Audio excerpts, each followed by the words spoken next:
আসসালামু আলাইকুম, সবাইকে রমজানের অনেক শুভেচ্ছা। প্রথম রমজানের সকাল আমার ছেলে ঘুম ভাঙায় দিল আমার। তারপর অনেকগুলো কাজ করার পর সবাই একসাথে রেডি হয়ে চলে যাচ্ছি মগবাজার, কারণ আজকে আমাদের দাওয়াত আছে।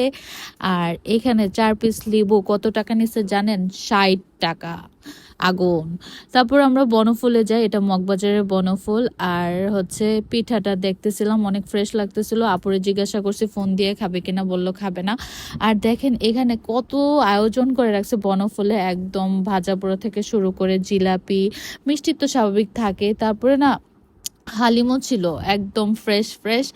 আমার অনেক ভালো লাগতেছিল। তারপরে এই যে একটা মিষ্টি দইয়ের জন্য এত ঘোরাঘুরি, দেন আগুরাতে যাইতে হয়েছে। আগুরার উপরে কিন্তু কেএফসি খুলছে মগবাজারের। তারপর বাসায় আসি, আসার পর আমি দায়িত্ব নেই হচ্ছে প্লেট সাজানোর।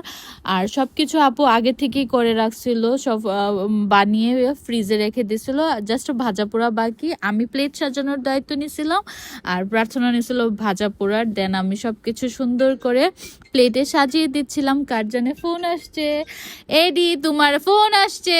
এই যে এখানে না আমি বুটটা সুন্দর করে মেখে নিলাম, তারপর প্লেটে প্লেটে দিয়ে দিলাম। আর এগুলো হচ্ছে চিকেন রোল বা চিকেন চপ বলা যায়, চিকেন রোলই বলতে হবে কারণ এটাতে আলু দেয় না। এটা অনেক মজা হয়েছিল।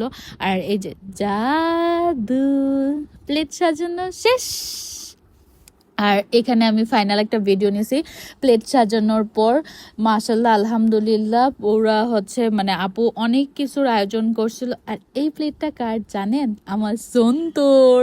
আমার সন্তু খাইতে পারবে না, কিন্তু এটা ওর একদম জীবনের ফার্স্ট রোজা, সেজন্য সাজানো। আর ইফতারের আগে আমার জামাই ঘুম দিছে। ওরে আমি এত সুখে রাখি যে ওর মানে কি বলবো, মানে যেখানে যাই যে ওইখানে ওর ঘুম ধরে, যেমনে থাকে এমনি ঘুম ধরে। আর এই যে সালাদটা, ফ্রুট সালাদ, আপু বললো যে একটু মাখা নিতে আর কি, কারণ সবসময় ফ্রুট সালাদটা আমিই মাখি, আপু সবকিছু রেডি করে দিছে। দেন ফার্স্ট একটু বিট লবণ দিই, তারপরে হচ্ছে মিষ্টি দই দিয়ে মেখে নিই। একদম এটা যেরকম হেলদি ওইরকম ইয়াম্মিও। আপনারা ইফতারিতে ট্রাই করতে পারেন, এটা অনেক মজা হয়েছিল। ওই টাইমে আমার ছেলে একটা অ্যাক্সিডেন্ট করছে। আর ওই অ্যাক্সিডেন্টটা কি জানেন? আমি প্রার্থনা, আমার জামাই ঘুমাইতেছে, দেখেন দুনিয়াতে কিয়ামত হয়ে গেল, সে উঠবে না। যাই হোক, ওই যে অ্যাক্সিডেন্টটা হয়েছে, ওর ইফতারি, আজলানের ইফতারি দিয়ে ছবি তুলতে নিছিল, আর ও খাপা দিয়া খামসি মাইরা সব ফালাই দিছে। এই যে ব্যাক টু দ্য সালাদ, এই যে আমি সালাদটা মাখতেছি।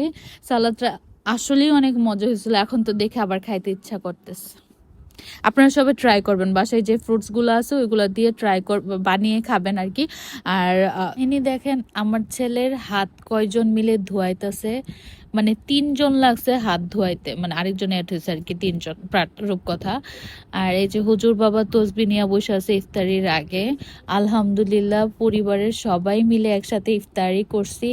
প্রতিটা আইটেম যেরকম মজার, আর সবাই মিলে একসাথে ইফতারি করছি, এই জন্য না মানে পেটও ভরছে মনও ভরছে। ডিম চপটা যে কি মজা ছিল। ইফতারির পরে বাপ ছেলের একটু ছবি তোলার চেষ্টা করতেছিলাম। তারপর আমার ছেলে এই যে বেবি অ্যাটাক, প্রার্থনার মাইরা বাপ ডাকাইছে, বাপ না বাই ডাকাইছে, সরি। তারপরে না আমরা একটু মার্কেটে গেছিলাম, মার্কেট বন্ধ হয়ে গেছে এত তাড়াতাড়ি। পরে না পারে খিলগাতে দেখি যে মিনিসোটা মানে অনেকদিন পর খোলা, পরে মিনিসোতে গেলাম। কিছু পছন্দ হয় নাই, যেগুলো পছন্দ হয়েছে ওভার প্রাইস। দেন প্রার্থনা তো মিনুসিতে ঢুকলে শপিং করবে, এই যে সে শপিং করে ফেলছে। তারপর আমরা বাসায় চলে আসি আর অনেক টায়ার্ড হয়ে যায়, ঘুমায় যায়। ইচ্ছা আছে এই রোজার মাসে প্রতিদিনের ব্লগ দিব, সেই জন্য সাথেই থাকতে হবে আর অনেকগুলো ভালোবাসা দিতে হবে। আল্লাহ হাফেজ।